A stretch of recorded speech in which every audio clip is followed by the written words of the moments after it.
Bonjour et bienvenue à tous, très positif, j'espère que vous allez bien et moi également je me porte très bien. Alors, nous continuons avec notre série relative au pouvoir de la monnaie.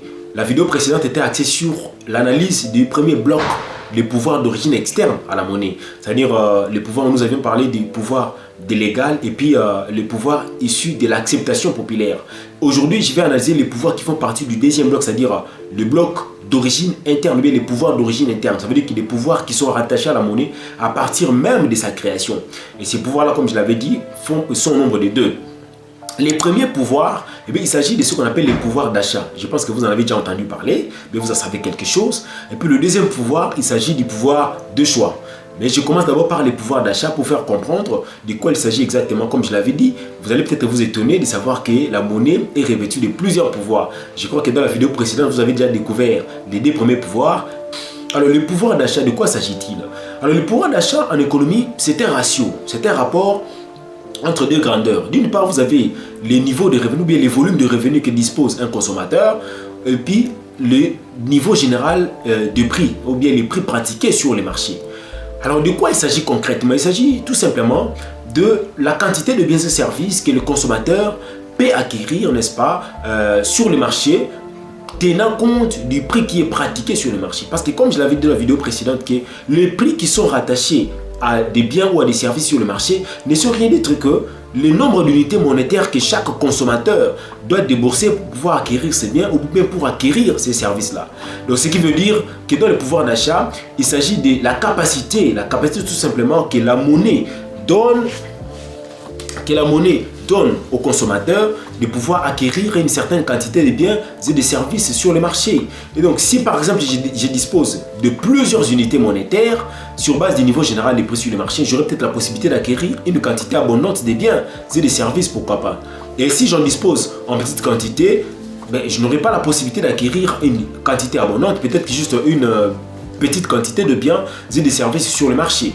Donc c'est ça justement le pouvoir d'achat. Donc ce pouvoir, cette capacité, cette possibilité que la monnaie donne aux consommateurs de pouvoir acquérir un certain nombre de biens et de services sur les marchés. Donc ça se détermine par le rapport entre le niveau des revenus ou bien de façon plus simple le salaire. Les salaires, si vous êtes employé, mais si vous n'êtes pas employé, vous avez d'autres activités que vous entreprenez mais qui vous produisent des revenus. Vous allez parler de manière générale de revenus, donc votre revenu sur le niveau général des prix qui est pratiqué sur le marché. C'est ça le premier pouvoir. Donc la monnaie, à l'origine, lorsqu'elle est créée, elle procure le pouvoir d'achat aux consommateurs ou encore aux utilisateurs, bien encore aux détenteurs. Moi qui détiens les unités monétaires ou qui détient cette monnaie, dispose de ces pouvoirs d'achat. Parce qu'avec ces unités monétaires, je peux aller acheter sur le marché des biens tout comme de services. Maintenant, le deuxième pouvoir, il s'agit du pouvoir de choix. Donc, à côté du pouvoir d'achat, il y a ce qu'on appelle le pouvoir de choix.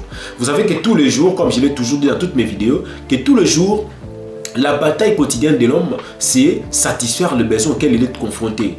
Alors, pour satisfaire les besoins, l'homme a besoin de consommer. Alors, pour consommer, il faut se rendre sur le marché. On se rend sur le marché, mais pour acquérir des biens et des services qui vont procurer la satisfaction, il faut les acheter. Or, pour acheter, il faut disposer des revenus. Or, les revenus dans le cas d'espèce, il s'agit tout simplement du nombre d'unités monétaires que vous disposez. Le volume d'unités monétaires à votre disposition. C'est ce qui constitue votre revenu que vous allez amener sur le marché pour acquérir des biens et des services et trouver satisfaction à vos besoins. Et le pouvoir de choix, ça veut dire que parce que je dispose des unités monétaires, j'ai la possibilité de choisir ce que je trouve comme convenable et qui dispose de cette véritable utilité qui peut me procurer le maximum de satisfaction. Parce que quand j'ai revenu, on ne va pas m'imposer la consommation. On ne va pas m'imposer ce que je dois consommer. Je vais consommer sur base de mes préférences. Je vais consommer sur base de mes goûts. Je vais consommer sur base de mon expérience.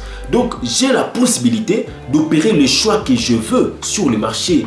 Quel est le bien que je trouve comme convenable? Quel est le service que je trouve comme convenable sur le marché qui puisse me procurer le maximum de satisfaction, qui puisse répondre à mes besoins fondamentaux, à mes besoins de base? Donc voilà, les deux pouvoirs. Ça, je pense que ce sont des pouvoirs très importants et très essentiels. Donc quand vous touchez à une unité monétaire, pensez à ces quatre pouvoirs. Mais surtout ces deux pouvoirs d'origine interne, c'est-à-dire des pouvoirs qui sont rattachés automatiquement à la monnaie à partir de sa création.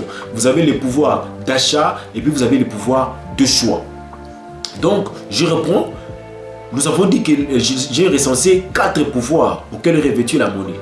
j'ai dit il y a une répartition en 2 blocs. Le premier bloc contient 2 pouvoirs qui sont d'origine externe. On a parlé du pouvoir légal et puis des pouvoirs qui bénéficient de l'acceptation. Le pouvoir qui est issu de l'acceptation populaire, la confiance du peuple. Et puis ici, aujourd'hui, je parle de 2 pouvoirs.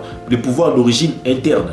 Vous avez le pouvoir d'achat, cette capacité que la monnaie vous donne de pouvoir acquérir certains biens et services sur le marché. Et puis, vous avez le pouvoir de choix. Ça veut dire que la liberté que chaque utilisateur de la monnaie, chaque détenteur de la monnaie, excusez-moi, ou chaque consommateur a de pouvoir acheter de biens qu'il veut, qu'il désire, ou des services qu'il veut, ou qu'il désire sur le marché, sans qu'on le lui impose par qui que ce soit. Donc voilà, de manière générale, de quoi il était question dans cette série. Je crois que la série se clôture ici. S'il y aura peut-être une vidéo complémentaire sur une autre notion, eh bien, je vais en décider sur base de vos préoccupations, sur base des questions que vous allez me soumettre peut-être. Donc si vous voulez retrouver les autres vidéos de la série, ben, si vous n'êtes pas abonné, abonnez-vous. Mais vous qui êtes déjà abonné, vous avez la possibilité de pouvoir retrouver ces vidéos-là et les visionner comme vous voulez et apprécier comme vous voulez. N'oubliez pas de déposer de commentaires parce que ça nous aide aussi. N'oubliez surtout pas les pouces bleus. Les pouces bleus nous aident beaucoup et nous poussent à travailler encore davantage pour vous servir selon vos préférences. Quant à moi, je vous dis à la prochaine et merci.